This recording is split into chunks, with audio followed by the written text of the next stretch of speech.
first glance, his images look more like circuit boards, nerve centers surging with energy. But while these are hubs of activity, they're not the kind in our computers. These are the world's great cities, photographed the way the heavens see them, sparkling spectacles below. It's almost as you watch the avenues up and down, you're feeling the arteries of the blood flow of the city. You literally perceive the depth and the three-dimensionality of the Earth in a different way, and you see distances in a different manner. They look much smaller, much more within reach. Vincent Laforet has taken aerial photography to new heights.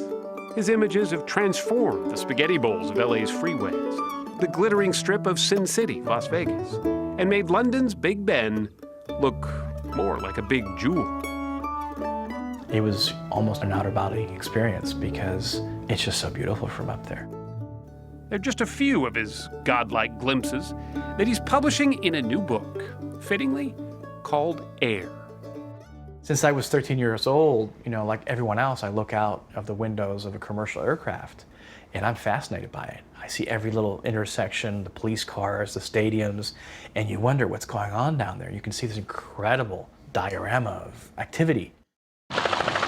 Vince spends a lot of time in helicopters, but not the way you might expect.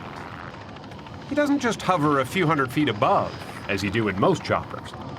Vince asks his pilot to take him up to 9, 10, 11,000 feet and higher, altitudes helicopters rarely fly. Some veteran helicopter pilots actually refuse to go up there. They're just not comfortable.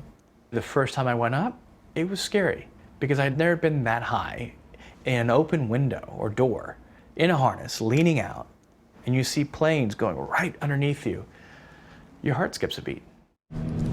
So when he asked us to join him on his recent flight over the city of Miami, well, how could we resist?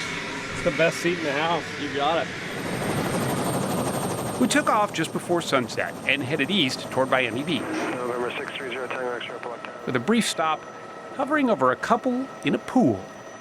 What is it that you're really looking for? I'm looking down there and trying to make order out of chaos. I'm looking for pattern, geometry, color, and light. What's it like when you're literally leaning out over the edge of the chopper?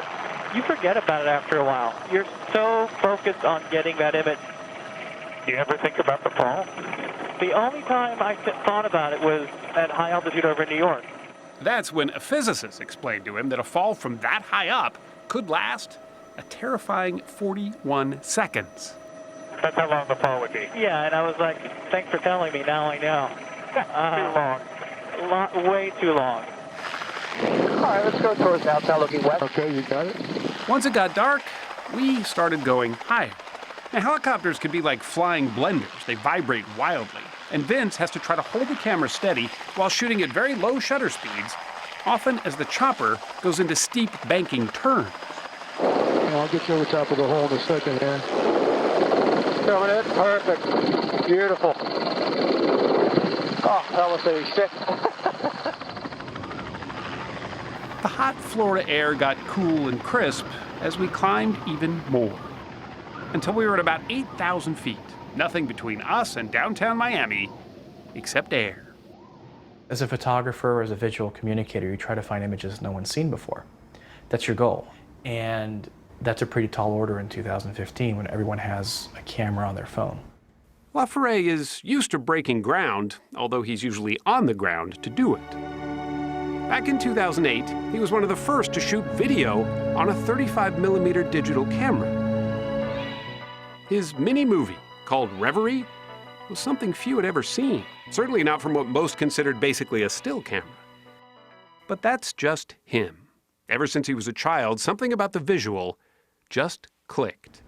And when I was 15, I asked my father, who was a photographer, can I borrow your camera? And then I picked up this camera, I took a picture, and I was done. And I was like, that's it. He was rarely without a camera after that, and he soon became the youngest staff photographer ever hired by the New York Times. I would always say I want to find something that either people can't see or don't want to see. So you climbed all the way up? He once scaled the antenna on top of the Empire State Building, sand safety harness, mind you, just to get a shot like this. This is about 1,475 feet up. In the days after the attacks of 9/11, Laforet was dispatched to Pakistan, much to his surprise. I was not a war photographer. He didn't want to be on the front lines. No. When bullets fly, I hit the ground and I stay down. But staying down turned out to be his secret, capturing not so much the war, but the victims of it. These were real people, that had families that were just as afraid as people back in the States. Laforet shared the Pulitzer Prize for feature photography that year. He was only 27. That and Katrina, a few years later, are the two stories that really formed me as a journalist. When you see what happened in New Orleans to Americans, in our country, that really shakes your foundation up pretty seriously. So seriously that Laforet needed a change. He quit his job as a photojournalist and decided to pull away from it all for a while. Now you're doing something where there aren't people and perhaps emotions in your pictures anymore. There's something very odd that happens when you go up in the air, in that, ironically, it's kind of intimate. I can't explain it. Vincent Laforet has always pushed the envelope, but for him it's not about being a daredevil. It's about finding and capturing what we often lose on the ground, a sense of peace and perspective. I think when you take a step back from anything, you see things more clearly. And in a visual way, I think air is a representation of that. Is to literally take some distance from the street level view. And you see, we're all in this together.